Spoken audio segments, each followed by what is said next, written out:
दोस्तों नमस्कार। दोस्तों मैं विमल शाही आप सभी लोगों का अपने चैनल में स्वागत करता हूं और उम्मीद करता हूं कि आप लोग सब लोग स्वस्थ होंगे एवं मस्त होंगे।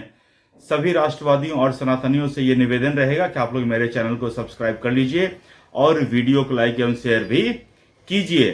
दोस्तों हम लोग बात करने जा रहे हैं पश्चिम बंगाल चुनाव 2026 के बारे में और ये जानने का कोशिश करते हैं कि कैसे 5% वोट इधर से उधर होता है तो ममता बनर्जी की सरकार जा सकती है। क्या ये सिर्फ चुनावी नारा है या कोई गणित है? जो गणित अगर धरातल पर इंप्लीमेंट हो जाती है वोटर्स के बीच में तो क्या सचमुच ममता बनर्जी की सरकार बहुत आसानी से जा सकती है? ये समझने के लिए वीडियो को अंत तक देखते रहिएगा और अगर आपको मेरा एनालिसिस अच्छा लगता है तो वीडियो को लाइक जरूर कीजिएगा, शेयर जरूर कीजिएगा और अपने विचार कमेंट जरूर कीजिएगा। तो आइए वीडियो शुरू करते हैं। दोस्तों हम लोग कहानी शुरू करते हैं 2021 से। 2021 में ममता बनर्जी को आए थे टोटल 215 सीट और 215 सीट लाने में उनको टोटल 48% वोट उनको आए थे और भारतीय जनता पार्टी को मिले थे 38% वोट और इन 38% वोटों के सहारे उनको आया 77 सीट। अब देखिए वोट के परसेंटेज में अंतर देखिए मात्र 10% है और सीटों का जो अंतर है वो अंतर हो जाता है लगभग 138, मतलब कि एक के तीन गुना सीटें ममता बनर्जी ज्यादा जीत लेती हैं। तो अब समझने का कोशिश करते हैं कि सिर्फ 10% वोट से 3 गुना सीट ममता बनर्जी कैसे जीत जाती हैं। तो इसका गणित यह है कि कम से कम 35 ऐसे सीटें हैं, ठीक है ना, 35 ऐसे सीटें हैं जहां ममता बनर्जी जो है वो 5000 या कम वोटों के अंतर से जीती हैं। करीब 57 से 60 ऐसे सीटें हैं जहां पर वोट का मार्जिन जो है, जीत हार का अंतर जो है वो बहुत कम है। तो अगर ये 60 सीट 57 से 60 जहां जीत हार का मार्जिन बहुत कम वोटों के अंतर से है, अगर 5% वोट स्विंग होता है तो ये 50 से 60 सीटें जो हैं वो कन्वर्ट हो सकता है। बीजेपी इसको अपने पाले में कन्वर्ट कर सकती हैं। देखिए हिसाब सिंपल है, सीधा सीधा बिल्कुल स्ट्रेट फॉरवर्ड है। अगर 1 से 2% वोट स्विंग होता है बीजेपी के तरफ तो बीजेपी 10 से 20 सीट एक्स्ट्रा जीत सकती है। अगर 3% वोट स्विंग होता है तो 25 से लेकर 35 सीट भाजपा ज्यादा जीत सकती है। अगर 4% वोट स्विंग होता है तो 35 से 45 सीट भाजपा ज्यादा जीत सकती है और अगर 5% वोट अगर भारतीय जनता पार्टी ममता बनर्जी से ज्यादा जीत लेती है तो वो 55 से 65 सीट ज्यादा जीत लेती है। बस इतना ही का खेला है। अब देखिए भारतीय जनता पार्टी ये 5% स्विंग कहां से लाएंगे? आसमान से नहीं आएगा ना। तो देखिए इसके लिए बहुत सारा गणित है।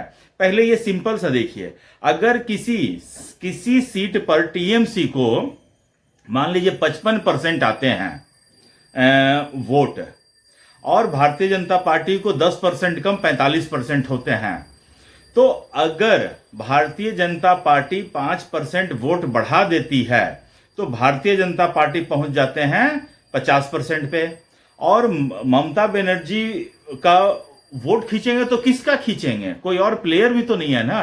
तो वोट कमे खींचेंगे अगर बीजेपी तो ममता बनर्जी का ही वोट खींचाएगा। तो ममता बनर्जी का वोट खींचाएगा तो वो ममता बनर्जी भी आ जाएंगे 50% पे, तो 50-50 है।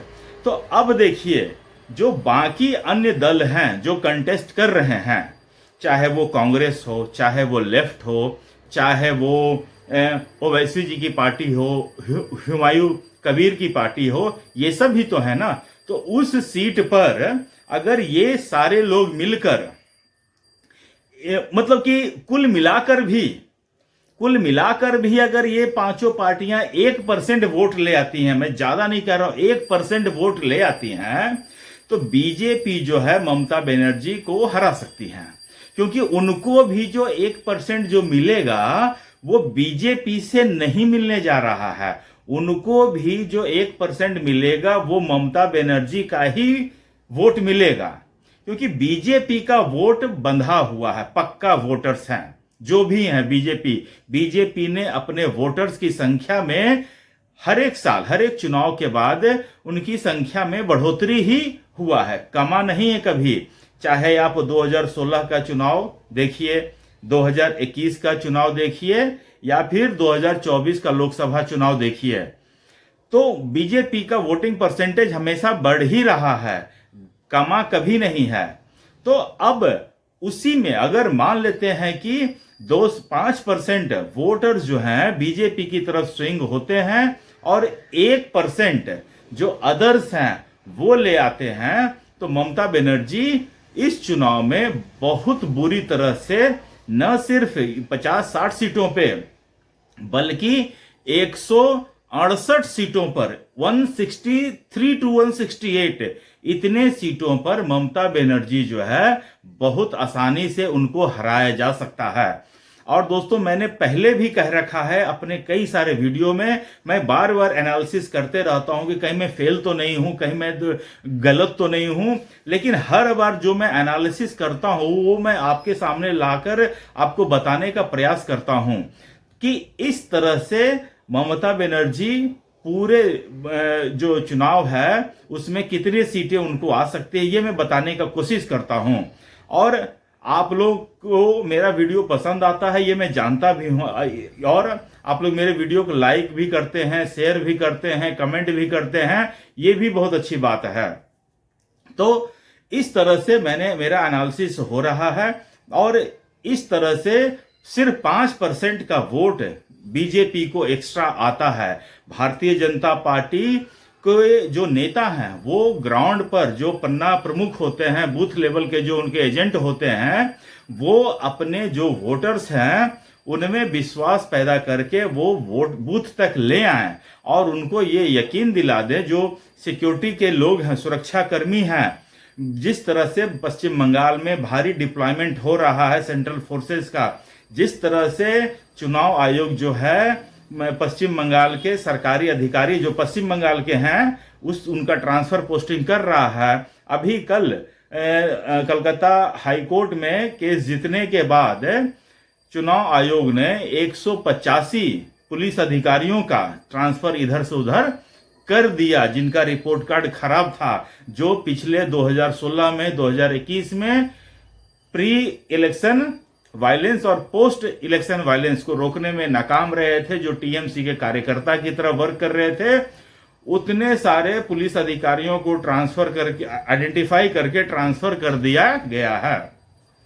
तो अब वो जो गुंडा तत्व के लोग थे, जो टीएमसी के गुंडा तत्व के लोग थे, जो वोटर्स को बूथ पर आने से रोकते थे या बूथ पर वोट डालने के बाद वहां पर जाने के बाद उसकी उंगलियां सूंघते थे। सोचिए, टीएमसी के गुंडों का इतना राज होता था कि वो पहले चले जाते थे, लाइन में पहले लगकर वोट डालने जाते थे, और कोई एक आदमी जो है वो टीएमसी के बटन पे इत्र लगा देता था, और उसके बाद जो लोग डालकर आते थे वो उनके उंगलियों को वो सूंघते थे कि उसने अगर टीएमसी के बटन को दबाया होगा तो इत्र उसके हाथों से इत्र की खुशबू आएगी, और जो इत्र की खुशबू जिसके हाथों से आती थी उसको छोड़ देते थे, और जिसके हाथों में से इस इत्र की खुशबू नहीं आती थी उसको वो मारते थे, पीटते थे।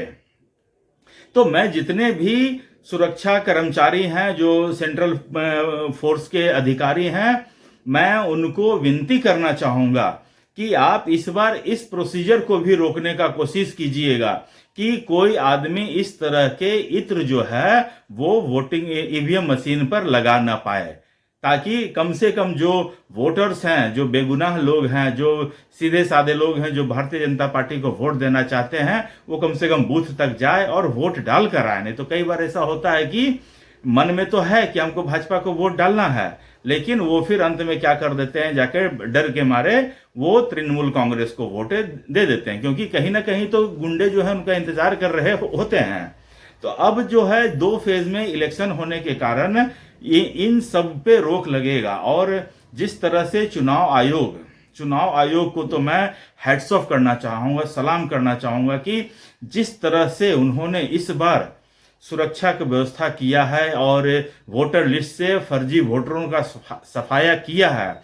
मुझे लगता है कि अगर ममता बनर्जी सही से मतलब कि एसआईआर का विरोध कर रही हैं, इसका मतलब ऐसे तो 90 से 85 से 90 लाख लोगों के नाम कटे हैं।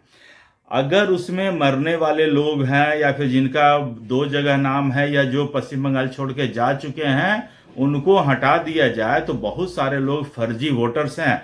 अगर उनको काउंट कर लिया जाए तो भारतीय जनता पार्टी को ज्यादा मेहनत करने की जरूरत नहीं है। वो 5% वैसे ही निकल चुके हैं। जो ममता बनर्जी को वोट डालते थे, फर्जी होने के बाद जिनकी मृत्यु हो जाती थी उसका भी वोट जाके डाल देते थे। तो ये सारा चीज पश्चिम बंगाल में डेवलपमेंट हो रहा है। और बस अंत में इतना ही कहना चाहूंगा कि 5% इधर से उधर, ममता बनर्जी खत्म। तो दोस्तों, अगर आपको मेरा वीडियो पसंद आया है, मेरा एनालिसिस पसंद आया है, तो वीडियो को लाइक कीजिए, शेयर कीजिए, कमेंट कीजिए। और आप लोग अपना ख्याल रखिए, स्वस्थ रहिए, मस्त रहिए। तब तक के लिए नमस्कार, बाय।